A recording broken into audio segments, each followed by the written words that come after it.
Hello all, good evening. Welcome back to National IAS Academy. My name is Raj Shekhar and I'm your mentor and teacher for this initiative which is called as Focus 300 Initiative. So far we have successfully completed 13 classes in no time. Don't know how time flies by. Right, today we'll be conducting our 14th class and so far we have completed 130 important topics and for those who are new, let me briefly introduce about our new initiative. It's an initiative called Focus 300 which is free of cost by National IAS Academy. So here at National IAS Academy, our team shall specifically handpick those important articles which are highly relevant for the upcoming UPSC Civil Services examination, which shall be held in the month of May 2023. So keeping this prelims in mind, the objective is to help aspirants score at least 35 extra marks in their upcoming preliminary examination. So the objective is to help you sail through the prelims category at least as of now in this short span of time very easily. So with that objective, we started our initiative. So far, we have completed 13 classes covering 130 topics. So this initiative shall be for 30 days covering 10 topics per day and it will be running for 30 days. In total, we shall be covering 300 most important topics and not just that, alongside it shall also include more than 3,500 facts. So these facts, I believe, will definitely help you in various elimination techniques. So that being said, without wasting much time, let's begin today's class. The first topic is quantum distribution key. Friends, let us understand the basic meaning of quantum. What does quantum indicate? A quantum is a basic unit of any phenomenon. Basic unit of any phenomenon. Let's say, for example, light is a phenomenon. So, in light or in this phenomenon, what shall be the basic unit? It is photon. Likewise, let us take the example of electricity. Right? What is the basic unit of electricity?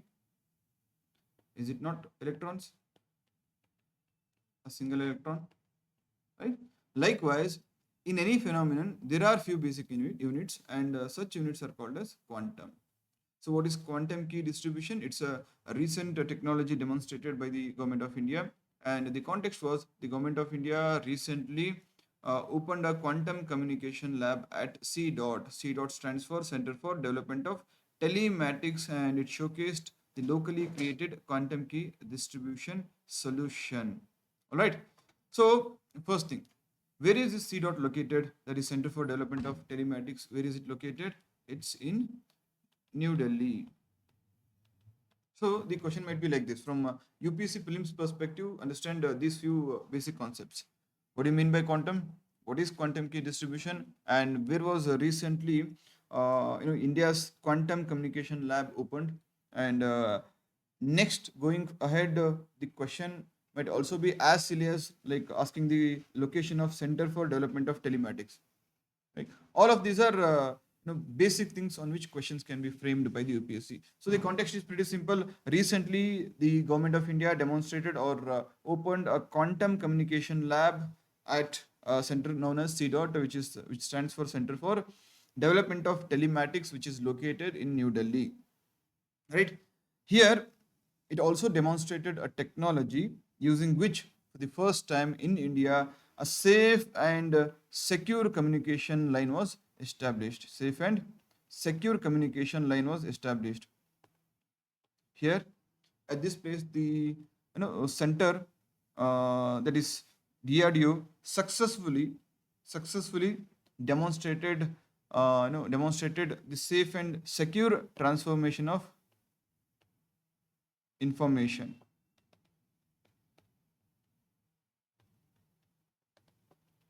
How is it carried out? See, the system worked like this. There were two buildings which were located 300 meters apart,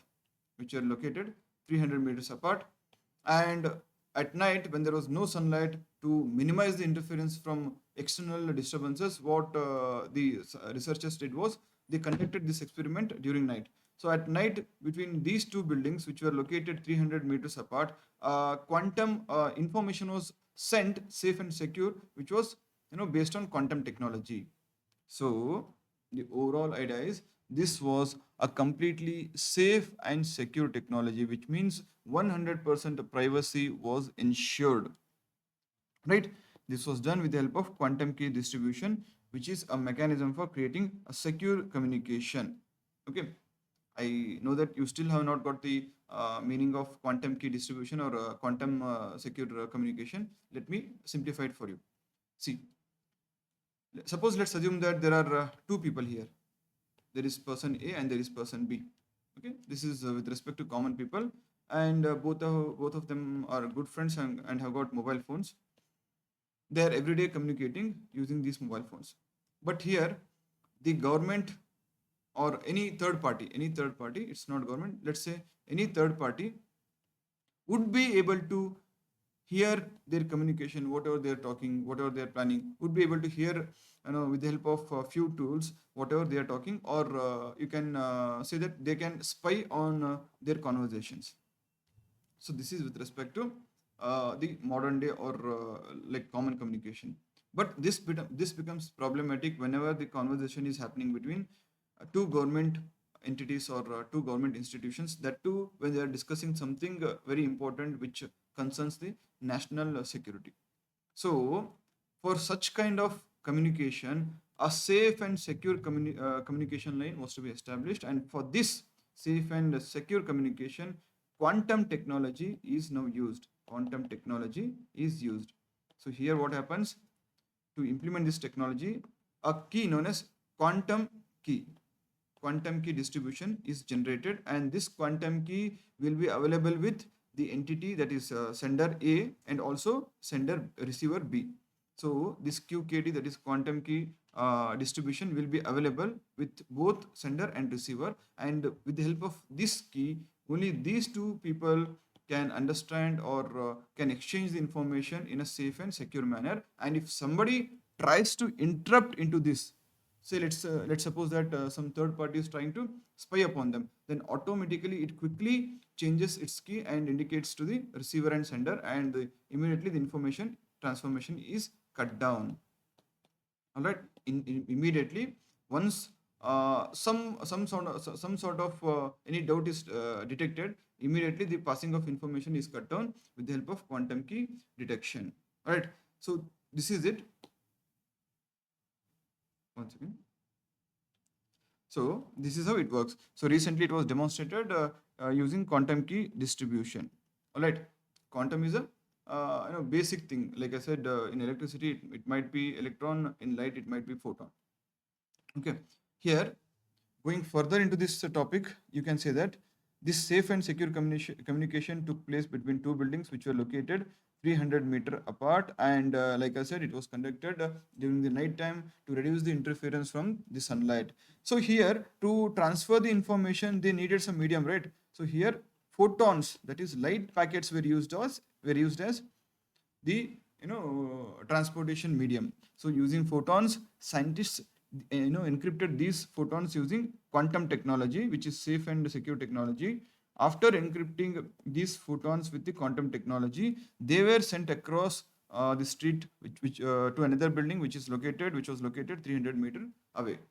So from building A to building B, information was sent in the form of photons, which were secured using the quantum technology, and this led to a revolution, because so far this technology was successfully demonstrated by various international governments like USA government and Chinese government, and with this technology now India too has entered into this list. All right, so this is a secure communication method, and it uses encryption, which means only the messages sender and intended recipient can access to this information. It is known as cryptography, right? So this is in short about quantum key distribution, right? It appears to be a pretty complex phenomenon, but don't get confused. UPSC is going to ask very simple questions based on this quantum technology. They're not, conducting exams for researchers or scientists. They are looking for generalist aspirants. So please remember, quantum means basic unit. Here, quantum key distribution was demonstrated using quantum key technology, where secure information was sent across two buildings from one building to another building at night using photons as a medium, and these photons were encrypted using the quantum technology, and hence they proved that secure communication is possible in India too. So this is about quantum key distribution. All right. Next is merge and proof of stake technology. The context was recently, what do you call, cryptocurrency named Ethereum. A cryptocurrency named Ethereum shifted from proof of work proof of work model to proof of stake technology. So this was the context. Ethereum with the Bitcoin and other Dogecoin is one of the cryptocurrencies which works on the blockchain technology. Let this you know. I hope this you know. So blockchain technology is the basis for these various cryptocurrencies on this using this platform. These cryptocurrencies work. So the context was recently Ethereum switched from using proof of work technology to proof of stake technology.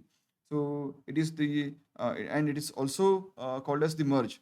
It is the name given to complete switchover of Ethereum blockchain platform from a proof of work consensus mechanism to proof of stake one. All right. So here first I'll read out the definition and then I'll explain what is proof of work and what is proof of stake technology. Proof of work. See, since Ethereum is a decentralized platform, and for that matter, all cryptocurrencies work on this principle, which is decentralization. So that's the reason they have got so much security and trust, right? So decentralized platform institutions like banks are not responsible for certifying transactions that take place on its network. Previously, approvals were made through the proof of work consensus method, which was mostly carried out by miners. All right, under it, employing vast infrastructure of cutting-edge computer technology, the miners would compete to solve challenging mathematical riddles, with the first person to do so being selected as the validator. All right, now crypto farms, which are enormous warehouses filled with rows of computers that would solve the problems, were essentially the only source of power for this method. Okay, this is the basic concept. Let me tell you how it works. So here is proof of work. First, we know that here we have Ethereum as a cryptocurrency. Okay, so how does this work? It's a currency which is not backed by any government, and as a result, they're called as cryptocurrencies. You have understood about this. But how these transactions are validated? Because these transactions are validated based on technology known as blockchain technology. Blockchain technology, which means a particular amount of Ethereum, let's say a particular denomination of Ethereum is validated because it has been found using something called as mining. How does this work? See, there are n numbers of miners. Since the value of all the cryptocurrencies skyrocketed, most of the people in European countries and even American states, what they're doing is they're investing millions of rupees or millions of dollars into building warehouses where they're getting high-end computers and providing them with 24 into 7 electricity facility and ensuring round-the-clock cooling facilities. So with the help of these so-called powerful computers, they're constantly looking for various bitcoins or various cryptocurrencies. In this case, it is Ethereum. So this looking for is called as mining. So they term it as mining. So these players or these people are constantly mining for various cryptocurrencies using the high-end computers, supercomputers or powerful computers, which require continuous energy 24 into 7. And they also, since they are running continuously and they're very high-end computers, they also require cooling technologies. So what is happening here? During the mining process, not just one person is mining for this particular cryptocurrency. There are hundreds of people mining for looking for this cryptocurrency. It's like a gambling game. Everyone is investing time and money, but only one person will be the winner. So like that, here in this technology or in this blockchain technology or in this mining too, hundreds of people are constantly mining and looking for these cryptocurrencies.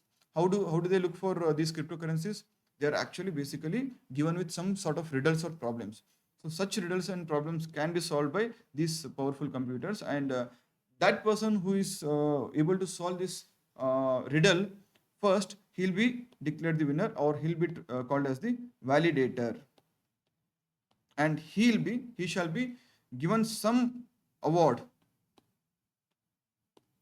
for validating a piece of Ethereum or cryptocurrency. You understood the point, right? This is the basic funda.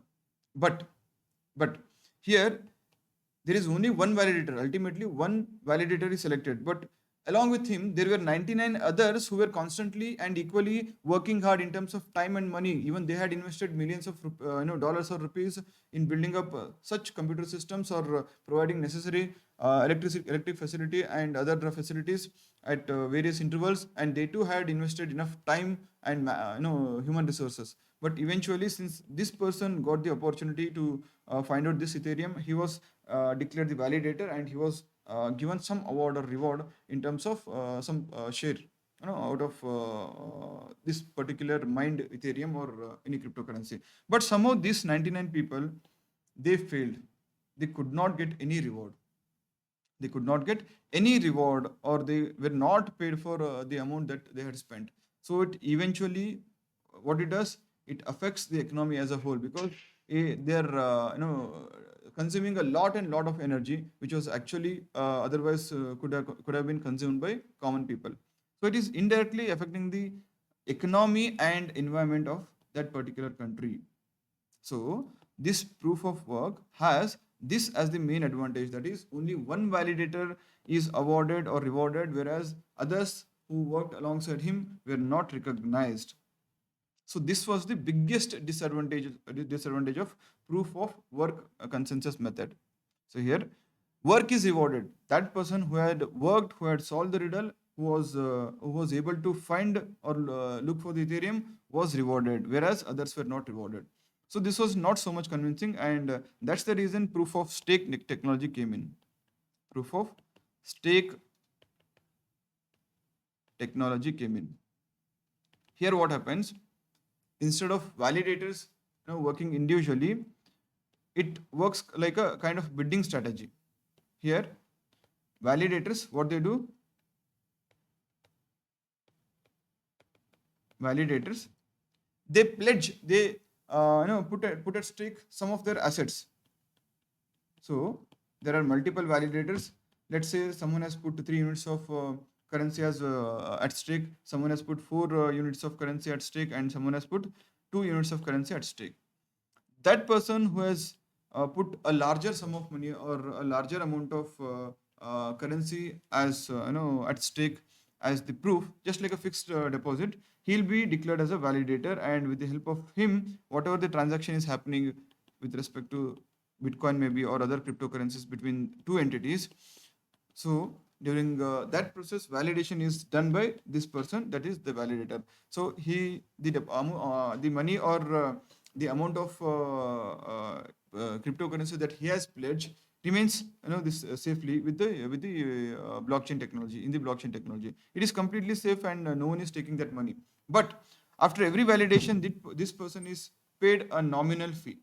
So for this validator, for this particular validator, a nominal fee is his profit, whereas the amount he has pledged, it remains safe and secure, right? So here, what is being done here? The competition or unnecessary wastage of resources, which used to happen with the help of proof of work technology, is being eliminated. Here, proof of stake means already those who have stake in this particular transaction will be validators, and that's the reason unnecessary competition is being eliminated. And Ethereum, in this regard, recently what it did, it shifted to proof of stake technology from proof of work technology. So how can a question be asked based on this topic? What is proof of work technology? What is proof of stake technology? What is Ethereum? What is a Bitcoin? What are cryptocurrencies? And most importantly, what is a blockchain technology? Right? I've already in depth explained about blockchain technology and Bitcoin. I hope you have revised. So this is about Ethereum and the proof of stake technology. All right. Okay. Moving on to the next topic, it is about extended reality, which since 2021 has gained a lot of importance. So what do you mean by extended reality? It's a technology. Extended reality, it means it's a technology that modifies reality by incorporating digital aspects into the physical or real world environment. So it is called as the extended reality, which means, let's say I got a pair of glasses. Okay, so I'm sitting idle here. Everything is fine. I'm sitting in my room. There's a table just before me, and there is a bed beside me. Everything is normal. So no one is here. But when I wear these extended reality enabled glasses, I can easily, when I look to my left, I can see a dog sitting on my bed or bed sheet. And when I turn to my right hand side, I can see a dinosaur jumping and dancing on my right hand side. So these dinosaur or this dinosaur is not in existence in reality, but it is actually beside me when I wear these glasses. So that is why they are termed as extended reality. They are not reality per se, but when I wear some external glasses or when I use some external mechanism, they have been extended. That reality has been extended. It feels like the dinosaur is right next to me, but immediately when I remove the glasses, the dinosaur is not there, which means it is embedded with that external glass. So that is why we call them as extended reality. Then what are virtual reality, augmented reality? See, a question was directly asked on augmented reality in the year 2020. UPSC has directly framed question in UPSC 2020 prelims. In augmented reality, user views static digital information or visual elements integrated into the real environment. What is mixed reality? User interacts with responsive virtual elements integrated into the real element. So in virtual reality, the user is immersed in an interactive digitally generated environment. So XR here applies to a collective term applied to immersive experiences incorporating varying degrees of digital and real information. It might be AR, it might be MR, and it might be VR too.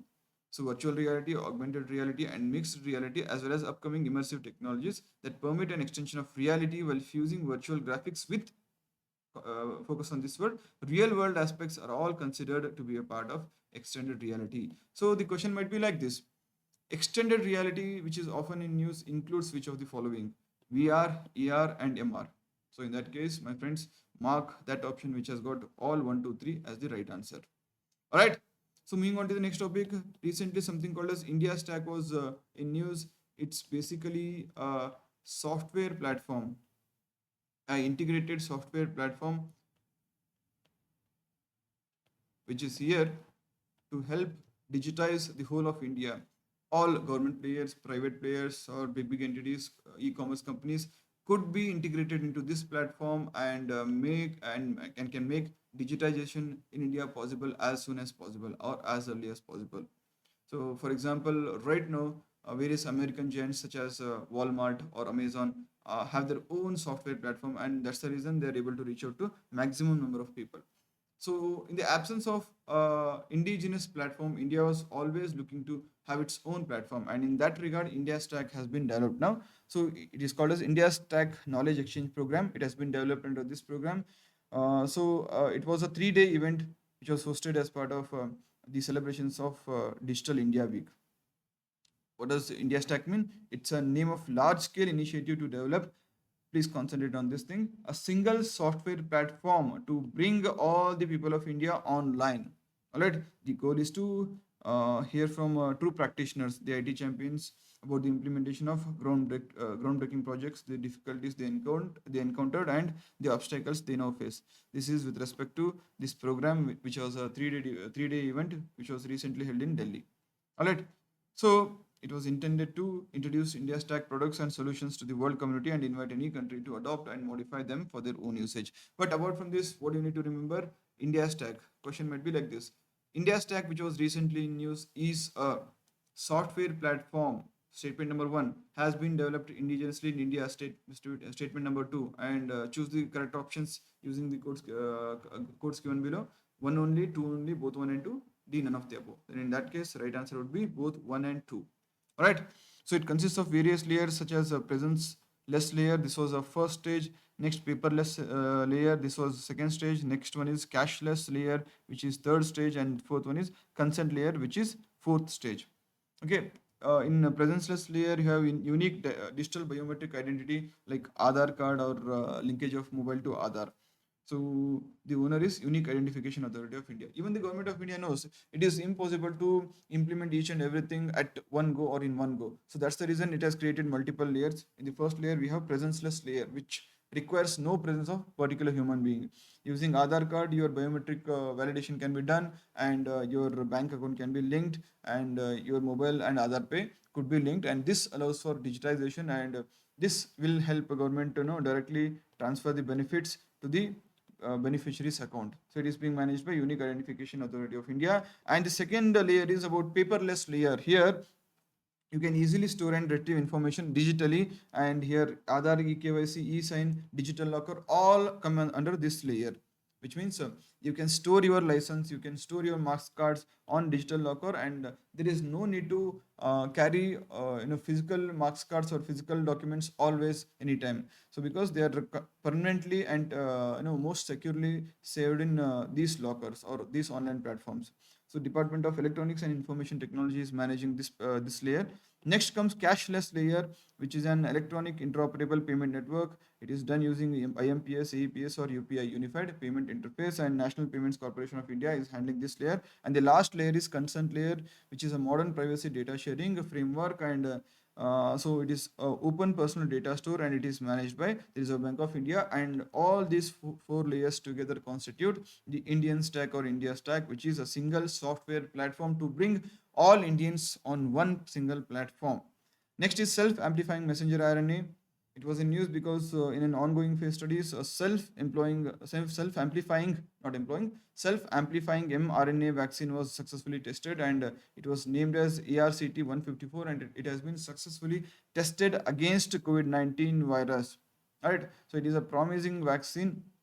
There are types of vaccines: mRNA vaccine, DNA vaccine, so active RNA vaccine, so active virus vaccines, inactive virus vaccines. There are multiple types of vaccines, but most important among them is mRNA vaccine.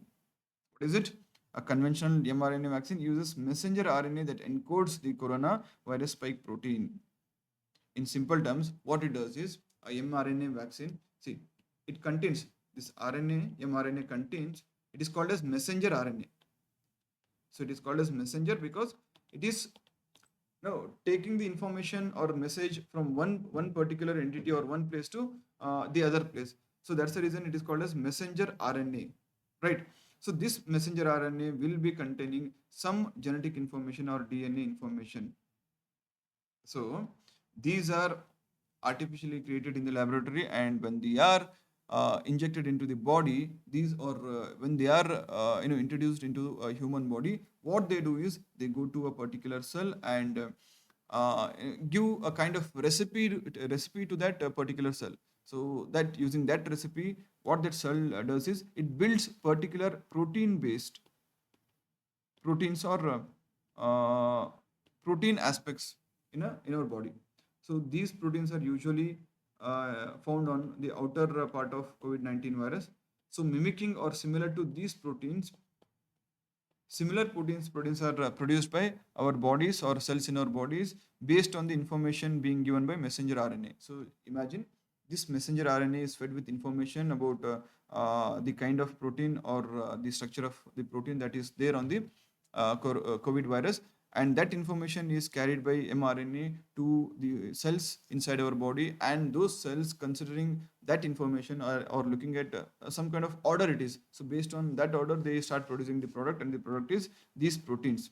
And these spike proteins, when they are produced, are released by these cells into our body, and immediately the body recognizes these proteins as the as a threat to our body, and releases antibodies.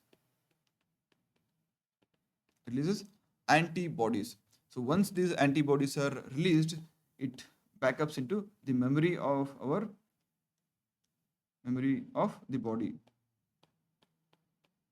defense mechanism.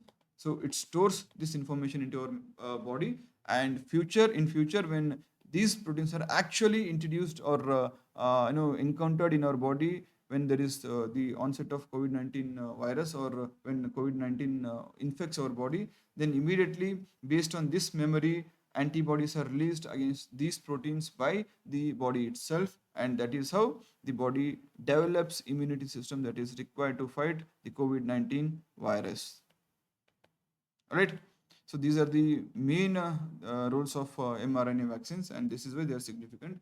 In simple terms, mRNA tells the cell to make copies of spike protein in order for the immune system to recognize the spike and create a defense. And when a genuine infection occurs, this memory helps fight this virus very safely and immediately.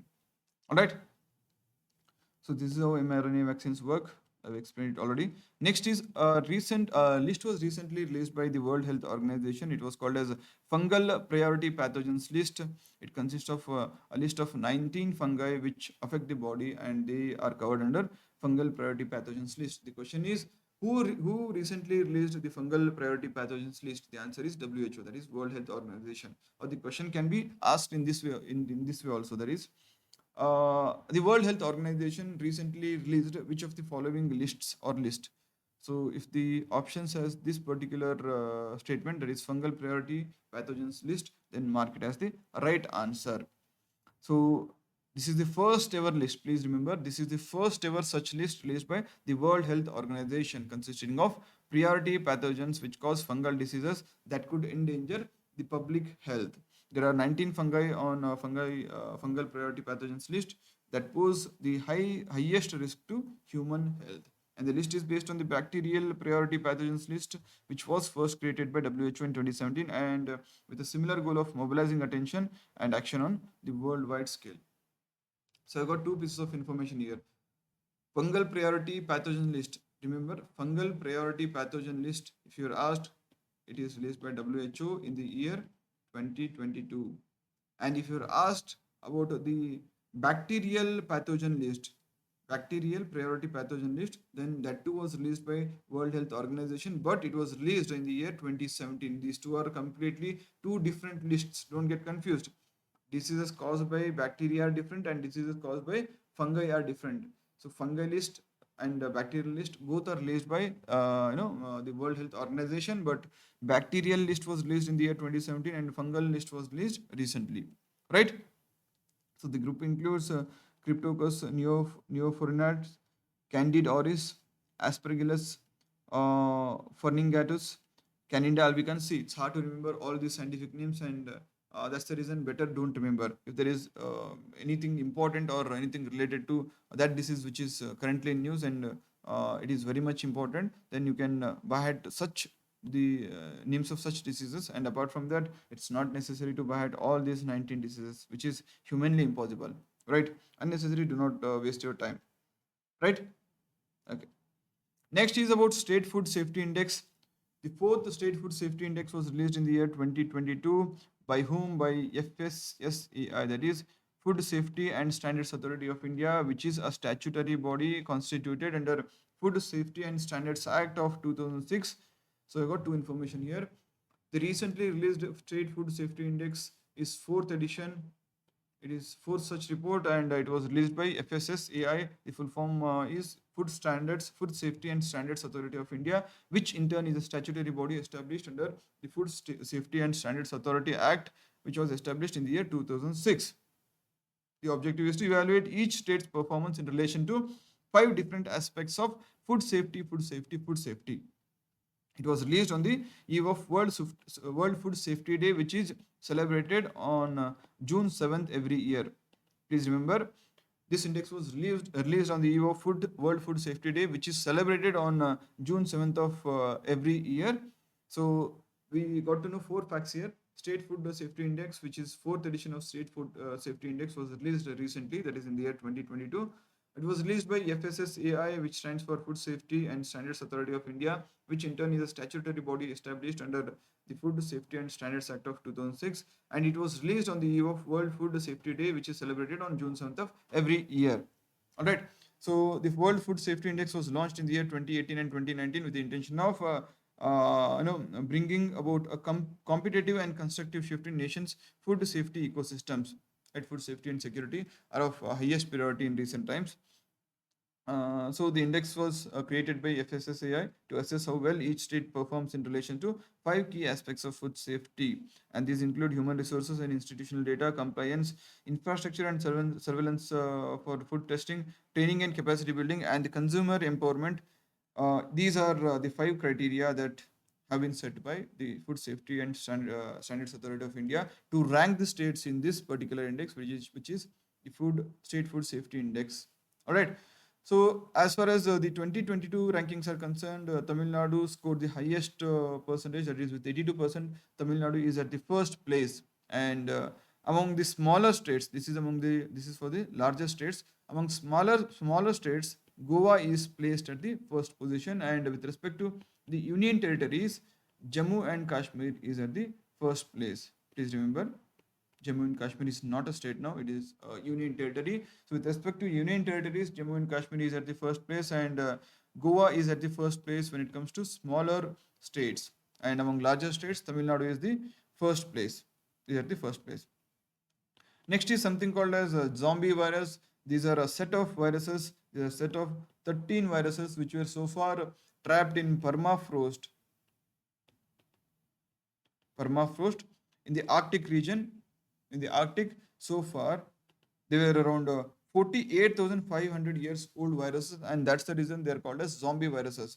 So, what happened around 50 years ago, or to be precise, 48,500 years ago, these viruses somehow managed themselves to get frozen into the permafrost, which is permanently frozen ice sheet. Permafrost, which is the permanently frozen ice sheet.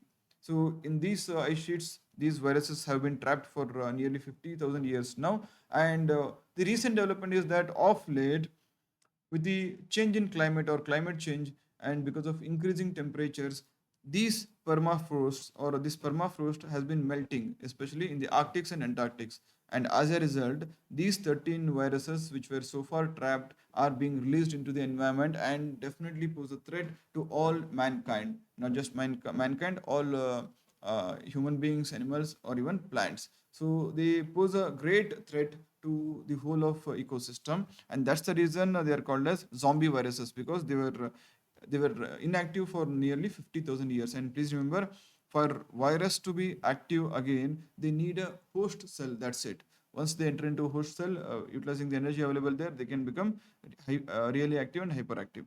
All right. So this is about zombie virus. Next, we have lumpy skin disease, because in the year 2022, lakhs of lumpy skin diseases were found. It is a disease which mainly affects the cattle. So cattle owners were in dire status, or in a bad status, because of this lumpy skin disease. Because after being ignored, many cattle were succumbed to death because of this particular disease.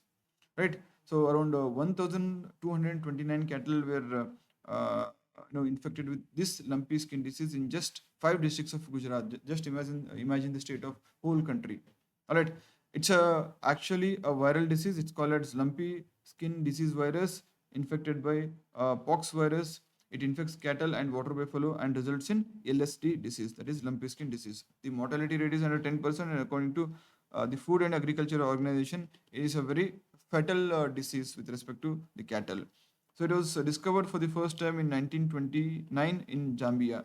So Zambia discovered it in the year 1929 for the first time.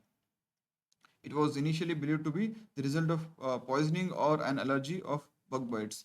So what happens in this disease? The cattle or the buffalo develop a round, blood-filled, what do you call, mole kind of substances, mole kind of what do you call, infection on their bodies. And if these infections are left untreated, eventually they'll affect the whole cattle, or the group of cattle as a whole. In with any cattle that this infected cattle comes into contact, even that cattle will also be infected with this lumpy skin disease. So how do animals get infected? Mainly by blood feeding arthropod vectors, that is mosquitoes, biting flies, or ticks, or through bringing in infected cattle from the affected regions. It's a viral disease of domestic cattle, water buffaloes, and certain wild ruminants. Incubation period is 20 days, and it heavily impacts animal health and welfare and can lead to severe economic losses in affected farms. and LSD has recently spread to and within Asia, posing a threat to the whole country, many countries in Asia. And next is recently Africa's first malaria vaccine was developed. It is named as RTS, ES01. It is also known as Mosquirix. It is designed to prevent P. falciparum, the most common form of malaria in Africa. It has recently received the approval from the World Health Organization, and it shall be the first malaria vaccine in the world, in the hope that it may rekindle stalled attempts to stop the parasitic diseases spread. Right. So it is the first and only vaccination to offer young children a minimal level of protection. Right. Okay. This is about Africa's first malaria vaccine, and that was it for today. I hope today's class has been helpful. If it has been helpful, please don't forget to hit the like button and share this video with your friends all along. Also, if you're new to our channel, please make sure to subscribe this channel and find the PDF notes attached in the description box below. Thank you so much for joining in. Take care, keep watching, and see you in the next class.